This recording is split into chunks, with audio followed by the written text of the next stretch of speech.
Metro L&T ఇన్ని రోజులు నడిపింది.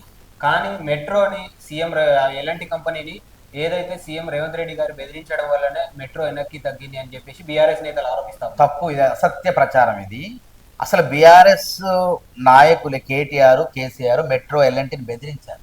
2025లోనే 2020 సంవత్సరంలోనే 5,000 కోట్ల అప్పులు ఉన్నాయి వాళ్ళకి. అప్పుల నుంచి ఎట్లా మరి మాకు ప్యాసింజర్లు రావట్లేదు, సంఖ్య రావట్లేదు, మాకు ఇబ్బందులు ఉన్నాయి అని అంటే అప్పుడు ప్రభుత్వం ఏం చేసింది, ఆనాడు 3,000 కోట్లు మంజూరు చేస్తున్నామని చెప్పింది, చేయకుండా తప్పించుకుంది. ఇప్పుడు కాంగ్రెస్ ప్రభుత్వం 900 కోట్లు, కేవలం 3,000 కోట్ల 900 కోట్లు ఇచ్చేసింది, మిగతా దులుపుకున్నది. మళ్ళా మనం ఇప్పుడు ఏమంటున్నాం, వాళ్ళు మనకు లేఖలు రాస్తారు, మా వల్ల కావట్లేనప్పుడు వాళ్ళు లేఖ రాసినప్పుడు తప్పుకోండి, మేము ప్రభుత్వమే భరిస్తుంది, ప్రభుత్వానికి ప్రజలకు తెలంగాణ ఆస్తి ఇద్దరు మెట్రో. ఇప్పటిదాకా మెట్రో అనేది ఎల్ఎన్టీ సంస్థది, కానీ ఇప్పటి నుంచి కాంగ్రెస్ ప్రభుత్వం, తెలంగాణ ప్రభుత్వం అది, తెలంగాణ సర్కార్ది, అది ప్రజల ఆస్తి అది. కాబట్టి అది గొప్ప పరిణామమే కదా. ప్రజలు ఇప్పుడు దాని ఉద్యోగులకు భద్రత వస్తుంది. ప్రైవేట్ ఉద్యోగులు, ఇప్పుడు గవర్నమెంట్ ఉద్యోగులు, కార్పొరేషన్ ఉద్యోగులు దాన్ని ఎట్లా పెడతారు అట్లా ఉద్యోగులు అవుతారు. కాబట్టి రేవంత్ రెడ్డి గారు మంచి పని చేశారు. కాబట్టి రేవంత్ రెడ్డి గారు మెట్రోను కాపాడే అందుకు ప్రయత్నం చేశారు. ఇంకో అంశం, బీజేపీ వాళ్ళు నాటకం ఆడతారు. ఏంది, ఎల్ఎన్టీ వాళ్ళకి ఇస్తేనే రెండో దశ అనుమతులు ఇస్తాం, వాళ్ళ నిర్మాణం సారథ్యంలోనే ఎల్ఎన్టీ వాళ్ళని నిర్మించాలి, వాళ్ళతో నిర్మిస్తేనే మేము రెండో దశకు అనుమతిస్తారంటున్నారు. అదేంటి, దానికి దీనికి లింక్ ఏంటంటే దానికి సమాధానం చెప్పండి.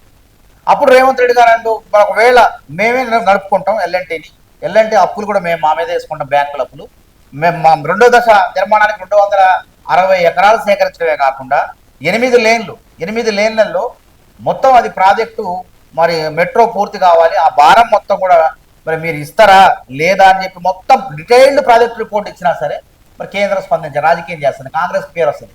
మెట్రో తొలి దశ కాంగ్రెస్దే, 2007లో ప్రారంభమై 2010లో ఎల్ఎన్టీ తీసుకొని కిరణ్ కుమార్ రెడ్డి దీన్ని ప్రారంభించింది. కాంగ్రెస్ ప్రభుత్వం ఘనత మెట్రో అనేది. మొదటి ఫేజ్ 1, ఫేజ్ 2 కూడా కాంగ్రెస్, రేవంత్ రెడ్డి సర్కార్కే వస్తుంది ఘనత. కాబట్టి వీళ్ళు కుట్ర చేస్తున్నారు. కేంద్రం విజయవాడకి ఇస్తారు మెట్రోని, విశాఖపట్నానికి ఇస్తారు, తెలంగాణకి ఎందుకు, హైదరాబాద్కి ఎందుకు, పూణేకి ఇచ్చారు, మనకెందుకు ఏరు నిధులు. కాబట్టి రేవంత్ రెడ్డికి పేరు వస్తుంది, కాంగ్రెస్ ప్రభుత్వానికి పేరు వస్తుంది, రాహుల్ గాంధీకి పేరు వస్తుంది అని చెప్పి తట్టుకోలేక కుట్రలు చేస్తున్నారు.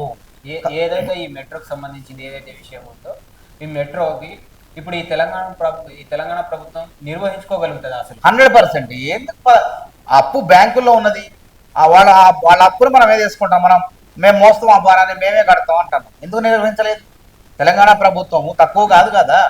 కాకపోతే ఏంటంటే ఆ రోజుల్లో ఏంటంటే ప్రభుత్వ ప్రైవేటు భాగస్వామ్యంలో మనం ప్రభుత్వం నుంచి మంజూరు కావటం ఆలస్యం, ఈ సమస్యల మూలంగా ఆ మెట్రోని ప్రభుత్వ ప్రైవేటు భాగస్వామ్యాలు పీపీపీ అంటారు కదా, ఆ భాగస్వామ్యాల్లో నిర్వహించారు. కానీ ఇప్పుడు ఆ మెట్రోని స్వాధీనం చేసుకోవటం, ప్రభుత్వం స్వాధీనం చేసుకోవడం అంటే తెలంగాణ ప్రజలకు ఆస్తిని పెంచినట్టే, తర్వాత అందులో పనిచేసే ఉద్యోగులకు మంచి జరిగినట్టే, వాళ్ళకు ఉద్యోగ భద్రత ఉంటుంది, నియంతృత్వం ఉండదు, కరెక్ట్గా ఉంటుంది. కాబట్టి ఏదైనా పకడ్బందీగా ఉంటుంది, ప్రమాణాలు కానీ భద్రతా ప్రమాణాలు కానీ పకడ్బందీగా ఉంటుంది, ఇబ్బందికరమైన పరిస్థితి ఏం లేదు. ఈ విధంగా వాళ్ళు బ్లాక్మెయిల్ చేస్తున్నారు, బెదిరిస్తారు కాబట్టి ప్రభుత్వం స్వాధీనం చేసుకుంది. Subscribe us and press the bell icon for more interesting updates.